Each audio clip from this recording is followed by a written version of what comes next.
नमस्कार मित्रांनो, staff selection कमिशनच्या माध्यमातून ग्रॅज्युएट लेवलसाठी 17,700 पेक्षा जास्त अधिक वॅकन्सी आलेल्या आहेत। ही वॅकन्सी म्हणजे एक सुवर्ण संधी। जर तुम्ही बघितलं असेल तर 4-5 वर्षापूर्वी एक 35,000 जागा ग्रॅज्युएट लेवलसाठी आल्या होत्या आणि त्यानंतर 10,000 12,000 अशा वॅकन्सी आल्या आणि आता ही जी वॅकन्सी आली आहे ही 17,700 प्लस वॅकन्सी आलेल्या आहेत। याच्यामध्ये WOची जी पोस्ट आहेत ती दिलेले नाही आहेत, आपण पोस्ट वाईज बघूया, पण ह्या वॅकन्सीसुद्धा ॲड होतील आणि मला पूर्ण खात्री आहे की हे 20-25-30 हजाराच्या आसपास जातील, म्हणजे ही वॅकन्सी अजून वाढण्याची शक्यता आहे। पण एवढ्या मोठ्या प्रमाणात जेव्हा वॅकन्सी येतात तेव्हा महाराष्ट्रातले जे विद्यार्थी ज्याची तयारी करतात त्यांची तयारी कशा प्रकारे असली पाहिजे। आणि पहिल्यांदा जसं मी नेहमी सांगतो की जे फॉर्म भरतात त्या फॉर्ममध्ये फक्त 10% विद्यार्थ्यांना की फॉर्म भरल्यानंतर याचा अभ्यासक्रमाची माहिती असते। जर तुम्हाला ही परीक्षा पास करायची असेल तर पहिल्यांदा अभ्यासक्रमाची माहिती पाहिजे, कोणतं पेपर येणार आहे, किती टाईम लिमिट आहे, किती मार्कासाठी येणार आहेत आणि किती वेळामध्ये ही परीक्षा सोडवायची आहे हे तुम्हाला सेक्शन वाईज समजलं पाहिजे। हे जर समजलं तर पुढे सिलेबस आपण प्रिपरेशन करायला तुम्हाला बरंचसं सोपं पडतं। स्टाफ सिलेक्शन कमिशननी जो हे फॉर्म काढलेले आहेत त्याचा शेड्यूल स्टाफ सिलेक्शन कमिशनचा कॅलेंडर इयरमध्ये जानेवारीमध्येच येतो, म्हणजे जसं बँकेंचा येतो, रेल्वेचा येतो, तसं आता स्टाफ सिलेक्शन कमिशनचा पण पूर्वीपासून येतो। विद्यार्थ्यांची तयारी तर सुरुवातीपासून केली पाहिजे, पण आता ही सुवर्ण संधी जर आली आहे तर याचा तुमच्यासाठी ही खूप मोठी वॅकन्सी आहे आणि याची तयारी कशी करायची पहिल्यांदा आपण समजून घेऊया की ही पद्धत काय आहे। सगळ्यात महत्त्वाचं म्हणजे हे जे पोस्ट आहेत ते ग्रुप बी आणि ग्रुप सी म्हणजे गॅझेटेड नॉन गॅझेटेड पोस्ट आलेले आहेत आणि ही मोठ्या प्रमाणात वॅकन्सी आहे। स्टाफ सिलेक्शन कमिशन म्हणजे केंद्र सरकारमध्ये तुम्ही जर गेलात तर तुम्ही बघा आता जे स्केल आहे ते 7 पेज कमिशनच्या नंतर तुमचं चालू होईल, आता नवीन स्केल लागू होईल, पण यासाठी जो पगारसुद्धा तुम्हाला 65,000 ते 70,000च्या आसपास आहे सुरुवातीला आणि तुम्हाला प्रमोशन प्रॉस्पेक्ट्स पण खूप चांगले आहेत, तर तुम्ही या परीक्षेच्या माध्यमातून याची तयारी चांगल्या पद्धतीने करू शकता। याच्यामध्ये तुम्ही बघा की 17,727 पोस्ट म्हणजे ही मोठ्या प्रमाणात वॅकन्सी आहे। क्वालिफिकेशन क्रायटेरिया जर तुम्ही बघितलं तर या क्वालिफिकेशन क्रायटेरियामध्ये इथे एनी ग्रॅज्युएट असं म्हटलेलं आहे, म्हणजे तुम्ही जर या शैक्षणिक पात्रतेमध्ये 1/8/2024 म्हणजे तुम्हाला ॲज ऑन म्हणजे याच्या आधी तुमचा हा शिक्षण कंप्लीट पाहिजे, म्हणजे 1 तारखेच्या नंतर ऑगस्ट नंतर 2 ऑगस्ट 3 ऑगस्ट चालणार नाही, 1 ऑगस्टच्या आधी तुमचं ग्रॅज्युएशन कंप्लीट पाहिजे तर तुम्ही ही परीक्षा देऊ शकता। आणि म्हणून ही परीक्षा 2 टप्प्यामध्ये पहिल्यांदा आहे, प्रिलिम्स आणि मेन्स म्हणजे पार्ट 1 आणि पार्ट 2 मध्ये। आणि ह्या परीक्षेमध्ये तुम्हाला सगळ्यात महत्त्वाची गोष्ट म्हणजे मुलाखता प्रकार नाही आहे। याच्यामध्ये विविध प्रकारची एज लिमिट आहेत, काही एज लिमिट 27 पर्यंत आहे, काही फॉर्म भरताना तुम्हाला 30 पर्यंत आहेत, काही फॉर्म भरताना तुम्हाला 32 प्रमाणे।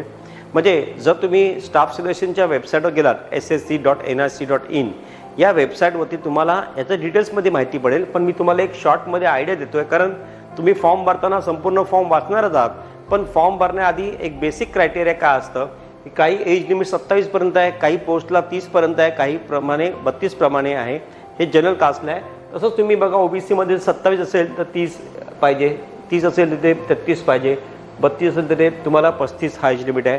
आणि SC कास्टला तुम्हाला इथे म्हणजे जनरलपेक्षा 3 वर्ष ओबीसीला जास्त तर जनरलपेक्षा 5 वर्ष SC ST साठी जास्त असतील। आता हे जर तुम्ही बघितलं तर एज लिमिट क्वालिफिकेशन हा महत्त्वाचा क्रायटेरिया आहे, हे तुम्ही पार पाडलात म्हणजे तुम्ही फॉर्म भरायला इलिजिबल झालात।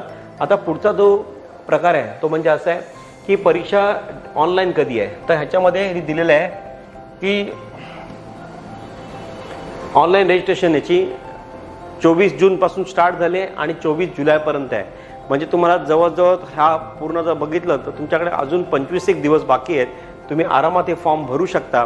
फॉर्म भरल्यानंतर तुमची तयारीला तुम्ही वेळ न दवडता तुम्ही तयारीला सुरुवातीपासून तयारी सुरू करा, कारण पूर्वपरीक्षा पास झाला तरच मुख्य परीक्षा तुम्हाला बसता येईल। म्हणजे तुम्ही section scheme 1 of the examination pass झाला तर स्कीम 2ला तुम्हाला जाता येईल, सेक्शन 2ला जाता येईल। आणि हे सगळ्यात महत्त्वाची गोष्ट आहे की विद्यार्थ्यांचा हा अभ्यास जो असतो तो एक कॉमन पद्धतीने झाला पाहिजे की बँकेना, रेल्वेला, स्टाफ सिलेक्शनला जेव्हा तयारी करतात याच प्रकारची तयारी तुम्हाला सगळ्या परीक्षांना कॉमनली करायची आहे।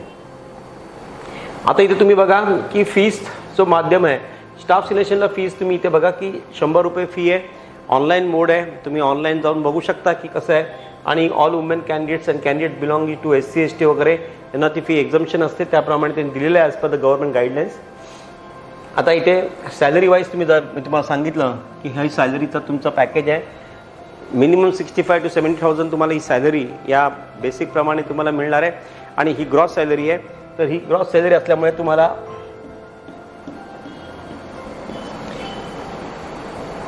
विथ अलाउन्स तर तुम्हाला सॅलरी पॅकेज खूप चांगलं आहे. आणि मला असं वाटतं सुरुवातीच्या काळामध्ये जर अधिकारी पदामध्ये इतकं मोठा पॅकेज असेल तर तुम्हाला याची तयारी चांगल्या पद्धतीने केली पाहिजे. मित्रांनो, सॅलरी बघून तयारी करू नका, तुम्ही एक करिअर ओरिएंटेड तयारी करा. कारण स्टाफ सिलेक्शनच्या माध्यमातून तुम्ही खूप मोठे प्रमोशन्स घेऊ शकता. तुम्ही इन्कम टॅक्स इन्स्पेक्टर बनू शकता, तुम्ही गॅजेटेड ऑफिसर बनू शकता, तुम्ही टॉप लेवलला जाऊ शकता. आणि म्हणून या सगळ्या माध्यमातून जाण्यासाठी तुम्हाला ह्याचा पूर्ण स्कीम ऑफ एक्झामिनेशन समजणं फार गरजेचं आहे. सेंटर ऑफ एक्झामिनेशन अनेक आहेत, पण त्याच्यामध्ये आपण मुंबईमध्ये आपण मोस्टली सेंटर आहेत आणि मुंबईच्या बाहेर पण आहेत. पण मी तुम्हाला मुंबई सेंटर दाखवलेलं आहे, कारण मोस्टली इथून जेव्हा आपण फॉर्म भरतो तेव्हा मुंबई सेंटर मुलं प्रिफर करतात महाराष्ट्रातली. इतर सेंटर पण तुम्ही बघून घ्या, तुम्हाला जो सोपा पडेल त्या सेंटरला तुम्ही फॉर्म भरा. आता याच्यामध्ये तुम्ही बघा की विविध प्रकारचे पोस्ट आहेत. तुम्ही जर पोस्टची नावं बघितलीत तुम्हाला व्यवस्थित दिसत असेल की नाही माहिती नाही, कारण ॲज इट इज हा जो कट ऑफ दिलेला आहे मी ऑफिस असिस्टंट म्हणजे असिस्टंट ऑफिसरची पोस्ट आहे. नंतर तुम्हाला ही मिनिस्ट्री ऑफ एक्सटर्नल अफेअर्समध्ये रेल्वेजमध्ये पोस्ट आहेत. इन्स्पेक्टर इन्कम टॅक्स इन्स्पेक्टरची पोस्ट आहेत. नंतर तुम्हाला सेंट्रल एक्साईजमध्ये आहेत, प्रिव्हेंटिव्ह ऑफिसर्समध्ये आहेत, एन्फोर्समेंट ऑफिसरमध्ये पोस्ट आहेत, सब इन्स्पेक्टर पोस्ट आहेत, इन्स्पेक्टर पोस्ट आहेत. म्हणजे तुम्हाला विविध प्रकारच्या पोस्ट इथे आहेत. तुम्ही जाऊन ग्रुप C आणि ग्रुप B मध्ये जे कॅटेगरीज आहेत त्याप्रमाणे तुम्ही बघा. आणि त्याप्रमाणे एज लिमिट पण त्यांचं वेगवेगळं दिलेलं आहे, हे सुद्धा तुम्ही चेक करू शकता. ज्या माध्यमातून तुम्हाला ह्या परीक्षेची तयारी करत असताना तुम्हाला खूप अजून इन्स्पिरेशन मिळेल की आपण कोणत्या पोस्टसाठी तयारी करतो आहे. मात्र तयारी ही कॉमन पद्धतीने केली पाहिजे, कारण पोस्ट नंतर येतात. पण जर तुम्हाला एक ठराविक पोस्टसाठी अप्लाय करत असेल तर तुम्ही ही परीक्षा तुम्हाला कॉमनलीच द्यायची आहे. आणि त्याच्यामुळे तुम्हाला कोणत्या पोस्टमध्ये जायचं ते मेन्समध्ये डिसाईड होईल, पण प्रिलिम्समध्ये तुम्हाला कॉमनली या एक्झामिनेशनची तयारी करायचीच आहे. नंतर ह्या पोस्टच्या मागे अजून पोस्ट आहेत, डिव्हिजनल अकाउंटंट आहेत, सब इन्स्पेक्टर्स आहेत, ज्युनियर स्टॅटिस्टिकल ऑफिसर आहेत. आणि ह्या ज्या पोस्ट आहेत स्टॅटिस्टिकल ऑफिसर्स, याच्यासाठी तुम्हाला स्टॅटिस्टिक्समध्ये तुम्हाला पेपर असेल आणि तो सुद्धा या परीक्षेसाठी तुम्ही भरू शकता. म्हणजे तुम्हाला जर त्या पोस्टला फॉर्म भरायचा नसेल तर स्टॅटिस्टिक्सचा अभ्यास करायची गरज नाही. पण जर तुम्हाला या पोस्टला फॉर्म भरायचा असेल तर तुम्हाला त्याचा ग्रुप B मध्ये पोस्ट आहे, तर तुम्हाला अभ्यास करणं गरजेचं आहे. इथे वयोमर्यादा सुद्धा जास्त आहे, 32 आहे, बाकीच्यामध्ये 27 किंवा 30 अशी आहे. आणि ह्या कॅडर वाईज पोस्ट पण तुम्ही बघा याच्यामध्ये दिलेल्या आहे. हे पोस्टल असिस्टंट्स आहेत, अकाउंट असिस्टंट आहेत, ऑडिटर्स आहेत, सिनियर असिस्टंट, डिव्हिजनल क्लार्क्स आहेत, टॅक्स असिस्टंटची पोस्ट आहे, सब इन्स्पेक्टरच्या पोस्ट आहेत. पूर्वी हे जे CBDT जे आहे ते central board department of taxation वगैरे ह्याच्यामध्ये सुद्धा पोस्ट आहेत. तर तुम्ही ह्या सगळ्या पोस्ट फॉर्म भरताना तुम्हाला हे बघितलं पाहिजे की टॅक्स असिस्टंटच्या ज्या परीक्षा पूर्वी व्हायच्या तर त्याच्यामध्ये सगळ्यात महत्त्वाचं हे वेगळ्या फॉर्म्स यायचे.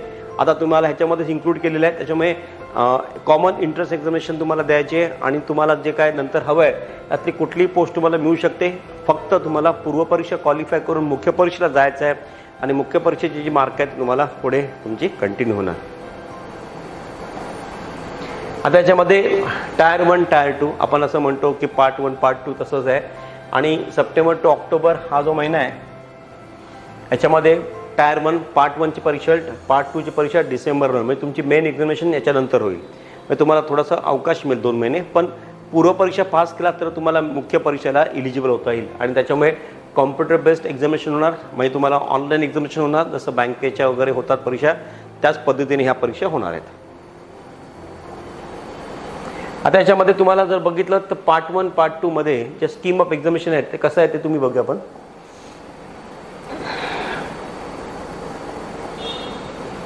स्कीम ऑफ एक्झामिनेशन जर बघितलं तर तुम्हाला इथे सिंपल आहे.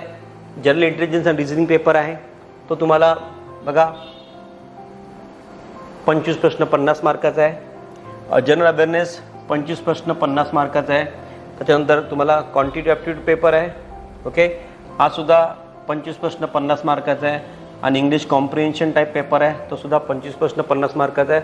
म्हणजे तुम्हाला ही 100 प्रश्न 200 मार्क, म्हणजे एका प्रश्नात साधारण 2 मार्क आहेत. आणि ह्याच्यामध्ये एक सगळ्यात म्हणजे निगेटिव्ह मार्किंग जी आहे ती 0.5 आहे. म्हणजे तुमचा एक प्रश्न चुकला तर तुमचं तुम्ही बघा 2 मार्क जे आहेत तुमचे ती मार्क जाणारच, प्लस अजून 1 मार्क तुमचा वजा होणार, म्हणजे एकूण 3 मार्क जाणार. तर तुम्ही या परीक्षेमध्ये तुम्हाला 120 मिनटं दिलेली आहेत. सो टोटल परीक्षा ही टोटल आहे 120 मिनिट्समध्ये. जनरल इंटेलिजन्स रिझनिंग हा जो पेपर आहे हा खूप महत्त्वाचा पार्ट असतो. त्याच्यामध्ये logical reasoning power, coding, decoding, तुम्हाला काही डायग्राम्स येतात, म्हणजे स्क्वेअर टाईप्स, ट्रायंगल टाईप्स, किंवा तुम्हाला सिटिंग अरेंजमेंटचे प्रश्न असतात, अल्फाबेटिकल्सवरती प्रश्न असतात, आणि थोडंसं लॉजिकल प्रश्न जे असतात हे प्रश्न करत असताना तुम्ही वारंवार याची प्रॅक्टिस केली पाहिजे, जे तुम्हाला मी नंतर तुम्हाला दाखवेनच. पण ही खूप महत्त्वाची गोष्ट आहे की ह्या परीक्षेमध्ये, या पेपरमध्ये तुम्हाला 25 प्रश्न दिलेत आणि 50 मार्क. आता बघा, तुम्हाला ह्या परीक्षेमध्ये टोटल 120 मिनटं आहेत आणि ह्या परीक्षेमध्ये तुम्हाला पेपर किती 4 आहेत. तर तुम्ही ही परीक्षा करत असताना तुमच्याकडे हा पेपर जो आहे 25 प्रश्नाचा जो पेपर आहे त्याच्यामध्ये तुम्हाला 10 मिनटात तुम्ही करू शकता. इंग्लिश कॉम्प्रिहेन्शन पेपर आहे हा तुम्ही 15 मिनटात करू शकता. आणि जर तुम्हाला हे जर 25 मिनटात झालं तर तुम्हाला जो 95 मिनटं मिळतात, तर तुम्ही हा पेपर 40 मिनटात आणि हा पेपर 45 मिनटात तुम्ही करू शकता. म्हणजे तुम्ही जर पेपर जर तुम्हाला सिरियल वाईज म्हटलं तर हा नंबर 1ला घेऊ शकता, हा नंबर 2ला घेऊ शकता, हा नंबर 3ला आणि हा नंबर 4ला. हे तुम्ही जर हे बघितलं तर 1, 2, 3, 4 हे क्रम जे आहेत त्याप्रमाणे तुम्ही पेपर घेऊ शकता. आता या परीक्षेमध्ये जनरल अवेअरनेस पेपर जेव्हा आपण तुम्ही सोडवता त्या पेपरमध्ये तुम्हाला करंट अफेअर्सचे प्रश्न येतात, हिस्ट्री, जिओग्राफी, सायन्सवरती प्रश्न असतात. आणि ही प्रश्न टिपिकल टाईपचे प्रश्न असतात. तुम्ही 5 वर्षाचे प्रश्न बघितलेत. सगळ्यात महत्त्वाचे म्हणजे कुठली परीक्षा तुम्ही जेव्हा अपेअर होता कॉम्पिटेटिव्हमध्ये तर लास्ट 5 इयर्सचे पेपर सेट बघायचे आहेत. त्यातून तुम्हाला माहिती मिळते की त्या 5 इयर्सच्या पेपरमध्ये तुम्हाला कशा प्रकारे ही परीक्षा द्यायची आहे आणि त्याची टेक्निक्स कशी असते, कोणत्या टाईपचे प्रश्न विचारतात आणि त्याचा अभ्यास तुम्ही कोणत्या बेसवरती करत आहे. प्रतियोगिता दर्पण हा करंट अफेअर्ससाठी चांगला पुस्तक आहे. नंतर बरीचशी अशी पुस्तकं आहेत ज्याच्यातून माध्यमातून तुम्ही या पब्लिकेशनची बाहेर जाऊन मार्केटमध्ये बघू शकता. तुम्हाला नवीन नवीन पुस्तकं येतील, नवीन नवीन नॉलेज, पण काही जे बेसिक पुस्तकं असतील त्याच्यामध्ये तुम्ही कुठलंही पब्लिकेशन बघू शकता. आणि मग तुम्ही सेल्फ स्टडी जर केलं तर अतिउत्तम आहे, कारण आज बरेचसे ट्रेनिंग्स आहेत. पण त्या ट्रेनिंगमध्ये मला असं वाटतं की सगळ्यात महत्त्वाचं गोष्ट आहे की विद्यार्थ्यांच्या दृष्टिकोनातून त्यांनी स्वतः जो टाईम टेबल बनवलेला आहे त्या टाईम टेबलप्रमाणे अभ्यास केला पाहिजे. पहिली सगळ्यात महत्त्वाची गोष्ट म्हणजे इंग्लिश कॉम्प्रिहेन्शनचे तुम्ही 10 पॅरेग्राफ, 20 पॅरेग्राफ, जर दुसरा तुम्ही 4-5 पॅरेग्राफ जरी वाचून तुम्ही पहिल्यांदा स्पीड वाढलं पाहिजे, त्या पॅरेग्राफ समजलं पाहिजे, अँटोनिम्स, सिनोनिम्स, आणि मग पॅरेग्राफच्या वरती खाली प्रश्न जे असतात ते ॲज इट इज असतात. म्हणजे जर पॅरेग्राफ नीट वाचलं तर असं नसतं की पहिला, जसं आपण 10वीला 5वी 10वीमध्ये पहिला पॅरेग्राफच्या पहिल्या सेंटेन्समध्ये पहिला प्रश्न, दुसऱ्या याच्यामध्ये दुसरा प्रश्न, असं नसतं. पूर्ण पॅरेग्राफ समजून घेतलं पाहिजे. आणि मग तुमचा जो तुम्ही जे समजून घेतलेला पॅरेग्राफ आहे त्याप्रमाणे काही फिल इन द गॅप्स असतील किंवा कॉम्प्रिहेन्शनचा पॅरेग्राफचा मजकूर काय आहे तो प्रेझेंट टेन्समध्ये आहे किंवा फ्युचर टेन्समध्ये आहे किंवा पास्ट टेन्समध्ये आहे, आणि पॅरेग्राफ ऑटोबायोग्राफीवरती आहे, याप्रमाणे तुमची टेक्निक्स पाहिजे. मात्र तुम्ही जर 2-3 पॅरेग्राफ जरी दुसऱ्याला केलात किंवा 5 केलात तर अतिउत्तम. तर तुमचं स्पीड वाढत जातं, तुम्हाला समजण्याची शक्ती तुमची वाढते आणि मग समजून घेऊन तुम्ही ते सोडू शकता. क्वांटिटी ॲप्टिट्यूड ह्याच्यामध्ये तुम्हाला ग्राफिकल प्रश्न असतील, अर्थमॅटिकचे प्रश्न असतील, आणि इनवर्ड्समध्ये profit and loss, percentage, time and distance, average याची प्रश्न असतील. मात्र तुम्ही बघा 25 प्रश्न आहेत आणि 50 तुम्हाला मार्क आहेत. म्हणजे एका प्रश्नाला तुम्हाला जवळजवळ 2 मार्क आहेत.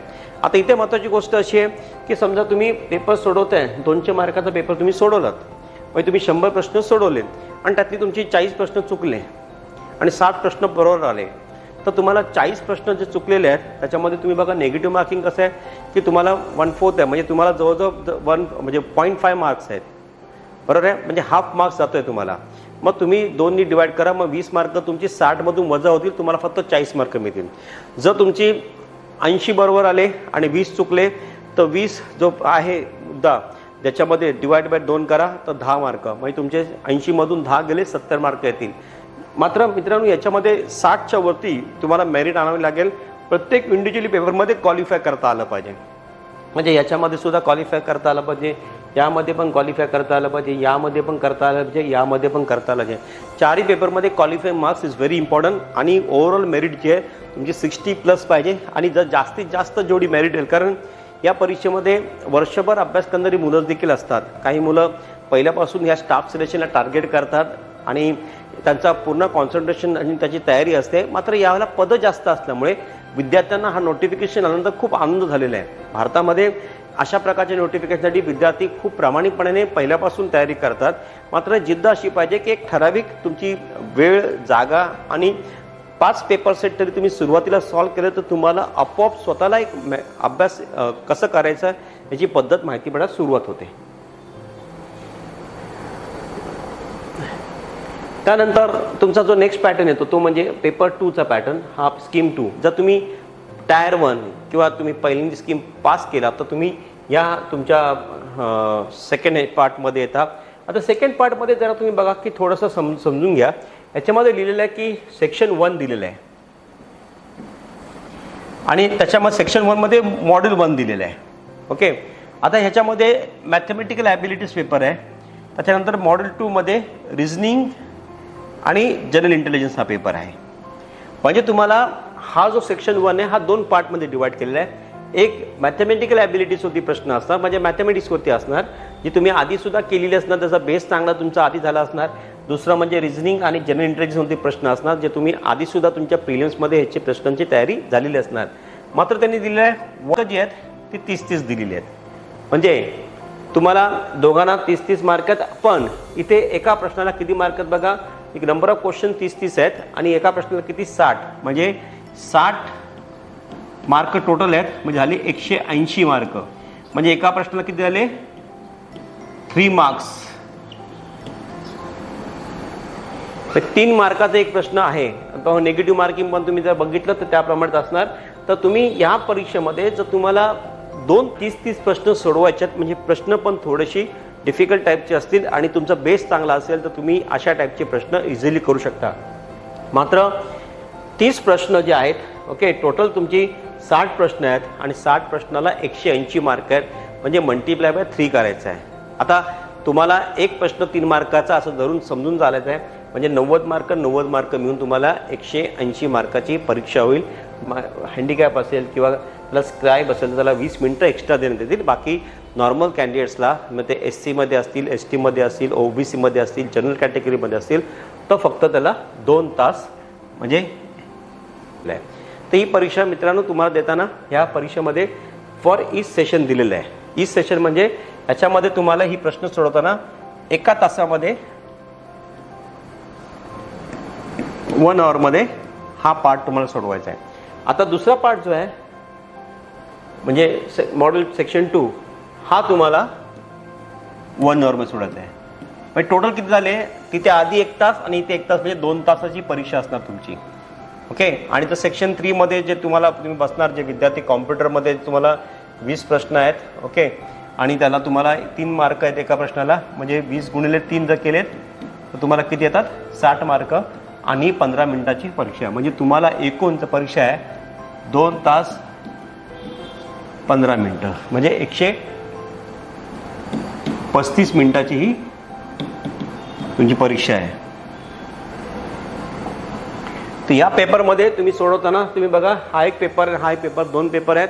या पेपरमध्ये टोटल तुम्हाला 1 तासामध्ये ही परीक्षा सेक्शन 1 सोडवायचं आहे. आणि जर तुम्हाला हा पेपर 1 तासामध्ये सोडवायचा असेल तर तुम्हाला 30 प्रश्न आणि 30 प्रश्नांचे आरामात तुम्ही वेळ देऊ शकता. तर 30 प्रश्नाला तुम्ही ह्याच्यामध्ये अर्धा तासामध्ये एक पेपर आणि अर्धा तासामध्ये दुसरा पेपर, म्हणजे तुम्ही टोटल तुमची जवळजवळ ही परीक्षा तुम्ही 60 मिनिटामध्ये करू शकता. आता हे जर तुम्ही 60 मिनिटामध्ये केलं आणि दुसरा पार्ट 60 मिनिटात केला तर 2 तासामध्ये परीक्षा संपली. तर 15 मिनिटामध्ये फक्त तुम्हाला इंग्लिश लँग्वेज म्हणजे कॉम्प्युटर जो अवेअरनेस पेपर आहे तो सोडवायचा. म्हणजे 2.25 तासामध्ये तुमची परीक्षा ही कंप्लीट होईल. आता तुम्ही जेव्हा यामध्ये डेटा एंट्री स्पीड जो आहे हा नंतरचा पार्ट आहे, तुम्हाला चेक करायचा आहे. कारण त्याच्यामध्ये सुद्धा तुम्हाला 15 मिनिटं दिलेली आहेत आणि डेटा एंट्रीमध्ये तुम्हाला काय काय ते तुम्हाला सिलेबसमध्ये आहे. पण स्टॅटिस्टिक्स हा जो पार्ट आहे, हा पार्ट जर तुम्ही स्टॅटिस्टिक्सचे फॉर्म भरलेत तरच तुम्हाला ही परीक्षा होणार आहे.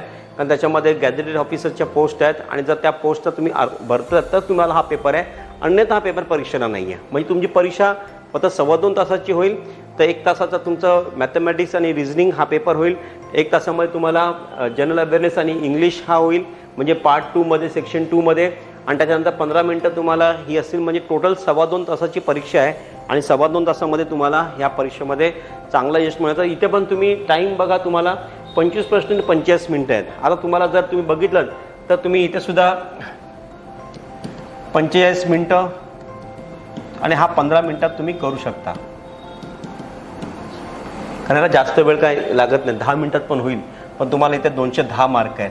आता ती मार्क जी तुम्ही बघितलीत आधीची परीक्षेला, याच्यामध्ये तुम्ही जर बघितलं तर तुम्हाला 180 मार्क आहेत आणि ही जर मार्क बघितलीत तर किती आहेत, 210 मार्क.